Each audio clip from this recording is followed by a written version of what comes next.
तो आज बातचीत शुरू करते हैं परकाया प्रवेश को लेकर के, जिसपे काम कला से जो है यौन संबंधों को लेकर के कौन कर सकता है बेहतर तरीके से राजनीतिक स्तर पर उत्तर प्रदेश में, कौन कर सकता है। योगी आदित्यनाथ एक ऐसे मुकाम पे आ गए हैं जो संन्यास होने के बावजूद अब उनके सामने चुनौती आ गई है कि वो कैसे भी हो परकाया प्रवेश करें, लेकिन वो कर नहीं पाएंगे। तो कौन करेगा, आगे हम लोग बताते हैं कि कैसे कैसे होता है। सबसे बड़ी संकट है योगी आदित्यनाथ की कि उनकी पत्नी नहीं है। बीबी यानी पत्नी को अपने पास रखना, अपनी वाम अंगी बनाए रखना, उसको खुश रखे रहना और अपनी भी शांति सुख और विकास के बारे में सोचना, ये तो बड़ा सामान्य होता है। लेकिन दिक्कत तब होती है जब एक से अधिक पत्नी हो जाती हैं और हमेशा झंझट होता है। ये अलग मामला है कि भगवान के स्तर पर अगर आप देखेंगे तो ईश्वरीय तत्व जिसके अंदर होता है वो साध लेता है पत्नियों को लेकर के। जैसे कृष्ण को देख लीजिए, हुआ ये कि रुक्मिणी को नारद ने ला करके, झंझटी आदमी थे जैसे पत्रकार करते हैं, तो वही नारद जी पत्रकार थे और एक जगह पर केवल 2.5 पल ही रहते थे।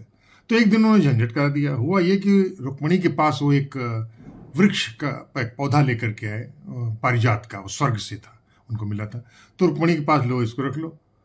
इसको देख करके जब वो लगाने लगी तो सत्यभामा की भ्रिकुटी बदल गई थी। उनकी समझ में नहीं आया था, वो अपने आप चाहते थे कि हमारे यहाँ लग जाए। तो इसको बहुत खूबसूरत तरीके से प्लान कर दिया कृष्ण ने, और उन्होंने कहा कि ये जो पारिजात है इसको सत्यभामा के घर पे लगेगा। तो उन्होंने वहाँ लगा दिया, लेकिन इस तरीके से पूरी चतुराई के साथ किया कि पेड़ तो लग गया सत्यभामा के यहाँ, लेकिन उनके फल और फूल और जितने पत्ते और छां थे वो रुक्मिणी के आते। तो ये बड़ा मुश्किल होता है और इस चीज़ों को लेकर के, क्योंकि इस पूरे घटना में तो पति पत्नी आपस में दोनों पत्नियां ऐसी की तैसी कर देती और कृष्ण का जीना हराम कर देती। लेकिन कृष्ण के पास बुद्धि थी और उन्होंने उसको बहुत अच्छी तरीके से प्लान कर दिया। योगी नहीं कर पाते हैं क्योंकि समस्या है कि उनके पास पत्नी नहीं।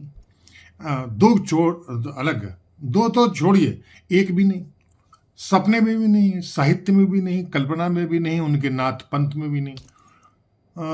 हालांकि इससे पहले एक जो सन्यासी था, जिस तरह योगी की तरह है उसी तरीके से था, उसका नाम था, वो एक लड़का था 18-12 साल की उम्र में, केरल के, जो आज केरल है वहाँ का कलाड़ी गांव का रहने वाला था। और उसके बाद ब्राह्मणत्व के चक्कर में आया। पूरे 2 बार उसने पूरे भारत का भ्रमण किया और 4 धाम स्थापित किया। लेकिन शुरुआती दौर में जब वो अपने पुस्तक लिखने के लिए, टीका लिखाने के लिए मिथिला के पास, पता चला कि एक प्रकांड पंडित हैं, वो मिथिला में रहते हैं, वहाँ गया। उनका नाम था मंडन मिश्र। मंडन मिश्र के पास गए तो शास्त्रार्थ हो गया। बड़ा झंझट बहुत है इसके पहले, लेकिन हाँ आपको मोटी मोटा बता रहे हैं। तो उस पर काफ़ी विवाद हो गया और हारने लगे मंडन मिश्र। तो उनकी पत्नी वहाँ मौजूद थी, वहाँ पर भारती नाम था, भारती। तो भारती मिश्र ने कहा कि ये पत्नी भी अलग है और उससे अलग नहीं हूँ मैं, मुझसे भी शास्त्रार्थ कीजिए तभी आप पूर्ण होंगे। तो उन्होंने कहा ठीक है, मैं भी उनसे कर सकता हूँ। भारती ने कहा, काम कला को लेके बात, आदि शंकराचार्य के छक्के छूट गए कि भाई काम जो क्षेत्र हमारा है ही नहीं उसमें हम क्या बता दें। ये वात्स्यायन बता देते हैं, कोका मंडित बता सकते हैं, आपके सुधीर कक्कड़ बता सकते हैं, ऐसे बहुत से। और हमारे यहाँ मस्तराम की कहानियाँ होती, 64 पेजी हुआ करती, जिसको लोग 16-17 साल से लेकर के 25-30 तक कर रात में अपने पुस्तकों को रात में अध्ययन किया करते। तो उनको छोड़िए, लेकिन यहाँ हम आदि उस शंकराचार्य के बारे में बातचीत कर रहा हूँ। उन्होंने कहा कि नहीं, आप जाइए और किसी व्यक्ति के शरीर में जाइए, परकाया प्रविष्टि कीजिए और वो आपको जब मिल जाए तो मुझे बताइएगा। वहाँ गए, एक राजा के यहाँ उन्होंने परकाया प्रवेश किया और फिर काम में 6-7 महीने तक बहुत उसका आनंद लिया, उल्लास लिया, आनंद लिया, मजा लिया। लौट के आए तो उसके बाद भारती से डिस्कशन फिर शुरू हुआ। वो क्या हुआ क्या नहीं हुआ, मंडन जीते या शंकराचार्य हारे, इसके बारे में इतिहास कोई बहुत स्पष्ट नहीं है, लेकिन ये क्षेपक हुआ करता है। हालांकि मैं नहीं मानता ये ऐसा हुआ होगा, लेकिन इसके बावजूद जो लोग अंधभक्ति समुदाय है वो मानता है कि परकाया प्रविष्टि हुआ था।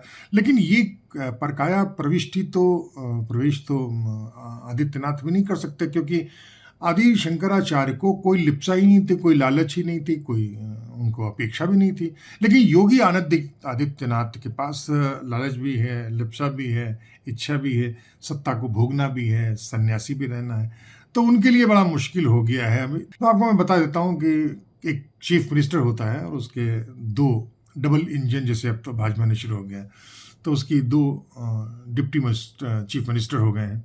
उनको दर्जा दे दिया जाता है कि वो कि मुख्य उप मुख्यमंत्री हैं।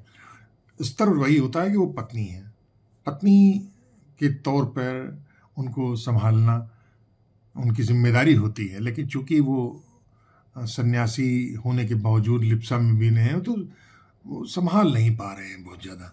अब पता नहीं ये योगी जी ने खुद इशारा कर दिया या उनके अफसरों ने कर दिया या दिल्ली से उनको आ गया, क्योंकि और चाहे कुछ हो, मुख्यमंत्री होने के बाद आदित्यनाथ सिंह मुख्यमंत्री की कुर्सी पर तो बैठे हैं, लेकिन जो अफसरों के भरोसे वहाँ बैठे हुए हैं वो षड्यंत्र की कुर्सी है। चाहे वो इस समय जितने बड़े अधिकारियों के बारे में कहा जाता है, वो कहा जाता है कि अमित शाह और मोदी के लोग हैं या नहीं हैं, इस झगड़े में हम नहीं पड़ना चाहते। लेकिन जो परिस्थितियां बन रही हैं वो बहुत बुरी स्थिति हैं कि दोनों पत्नियों ने विद्रोह कर दिया, यानी दोनों डिप्टी चीफ मिनिस्टर्स ने योगी आदित्यनाथ से का बाइकाट कर दिया।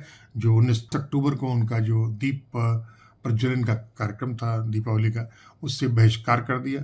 तर्क कहा जा रहा है कि वहाँ वो उनको बुलाया नहीं गया था। सच बात यह है कि उसके पहले जो प्रारूप बना था उसमें इन दोनों केशव प्रसाद मौर्य और दूसरे ब्रजेश पाठक दोनों का नाम था, लेकिन जो अखबारों में छपा विज्ञापन, बड़े बड़े सारे अखबारों में देश भर में, उसमें इन दोनों का नाम ही नहीं है। तो जाहिर सी बात है कि वो अपमानित हो गए और उन्होंने कहा कि हम वहाँ जाएंगे नहीं। वो दोनों ही लोग चले गए।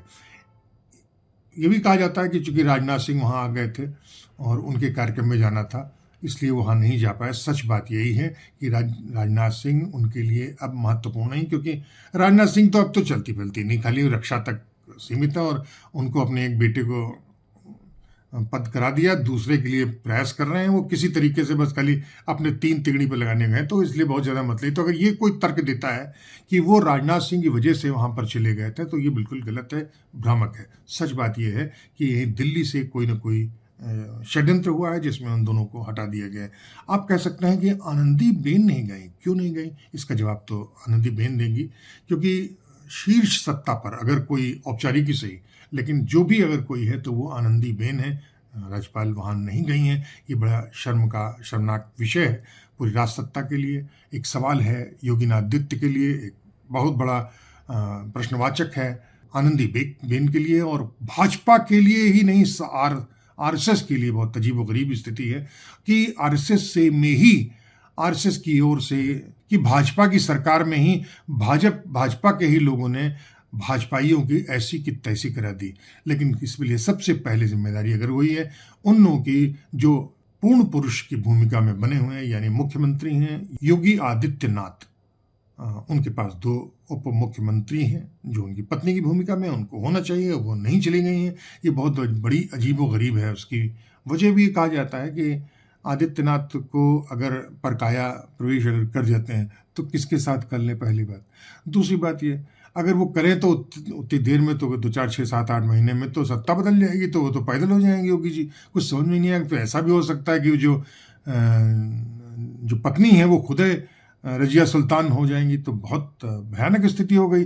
तो खोजा जा रहा है किसको किया जाए। होता कहते हैं कि ऐसा कोई है ही नहीं भाजपा में जो योगी आदित्यनाथ को उनके हटा करके रख सके। मैं समझता नहीं, क्योंकि इसके पहले भी आपको याद होगा कि राम प्रकाश गुप्त हुआ करते थे। वो बहुत ही लत्तड़ मुख्यमंत्री हुआ करते थे और उसके बाद से भाजपा की ऐसी की तैसी हो गई। लेकिन इसके बावजूद राम प्रकाश गुप्ता मुख्यमंत्री बने थे।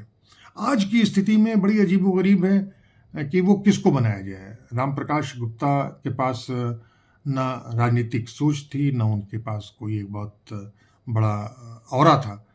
तो कौन हो सकता है? ब्रजेश हो सकते हैं। कुछ लोग कहते हैं नहीं, बिल्कुल नहीं हो सकते, कि ब्राह्मणों की ऐसी की तैसी हो चुकी है बहुत बुरी तरीके से। फिर कौन हो सकता है? केशव प्रसाद हो सकते हैं। तो कौन हो सकता है? फिर तो हो सकता है दिनेश शर्मा। दिनेश शर्मा हो सकता है। ये दिनेश शर्मा के पास एक राजनीतिक बुद्धि भी है और उनके पास एक ऑरा भी है। उनके पास एक 2-3 बहुत स्पष्ट प्रमाण पत्र हैं कि एक तो किसी भी कीमत पर दिनेश शर्मा बेईमान नहीं है, और दूसरी बात वो आगे तो बढ़ना चाहते हैं, लेकिन बहुत उसके लिए लोगों से दुश्मनी करने की स्थिति में नहीं करना चाहते हैं। हाँ, दिनेश शर्मा कान के कच्चे भी नहीं है, बिल्कुल नहीं है। तो कौन हो सकता है? फिर क्या कमी है उनकी?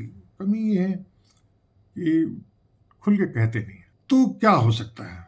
हो सकता है कि ब्रजेश पाठक बन जाए, लेकिन उससे ज़्यादा अच्छी स्थिति बनती है डॉक्टर दिनेश शर्मा के। दिनेश शर्मा के पास विवाद नहीं है, और विवादहीन व्यक्ति बहुत सफल भी होता है कई मामलों में। षड्यंत्र उसके पास बहुत कम होते हैं, और टांग खींचने की प्रवृत्तियां उसके अंदर नहीं होती हैं। हाँ, कई मामलों में बिल्कुल वो लित्थड़ जैसे आदमी होते हैं, बहुत आपको लगेगा कि किसी लायक नहीं है, लेकिन ऐसा नहीं है। जहाँ भी उन्होंने काम किया है, अच्छा काम किया है। फिर भी देखते हैं क्या हो सकता है। अब चूंकि शादीशुदा व्यक्ति हैं दिनेश शर्मा, तो परकाया प्रवेश करने का कोई बहुत प्रश्न है नहीं, क्योंकि उनको पहले से ही पता है कि परकाया प्रवेश में क्या वो करेंगे। ब्रजेश को ही पता है, केशव को ही पता है। बड़ा मुश्किल है कि, और एक बात बहुत स्पष्ट है कि जो भी योगी को हटा करके आएगा वो गुजरात मॉडल से ही निकला हुआ व्यक्ति होगा, या उनकी सबसे थूपा हुआ होगा। तो कौन हो सकता है नहीं समझ में आता है। लेकिन इतना तय है कि चाहे कुछ भी हो जाए, इस सवाल का समाधान खोजने के लिए योगी आदित्यनाथ परकाया प्रवेश करने तो हरगिज नहीं जाएंगे। तो ये है भाजपा की और उत्तर प्रदेश सरकार में ये हालत। अगली बार फिर दूसरे मसले पर, कि दूसरे स्थान पर, कि दूसरे मसलों पर हम फिर हाजिर होंगे। तब तक दुलत्ती के लिए कुमार साहब को इजाजत दीजिए। नमस्कार।